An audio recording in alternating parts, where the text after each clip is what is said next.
ভোলাহাটি। আর সেখান থেকে কি শপিং করেছি দেখা যাচ্ছে। এই একটা গেঞ্জি, অনেকগুলো নিয়েছি, এক এক করে আমি দেখাই।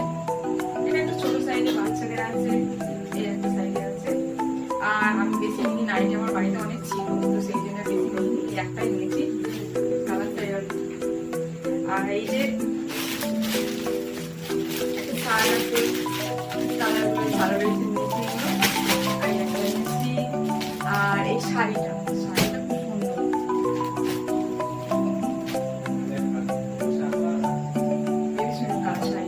আর একটা শাড়ি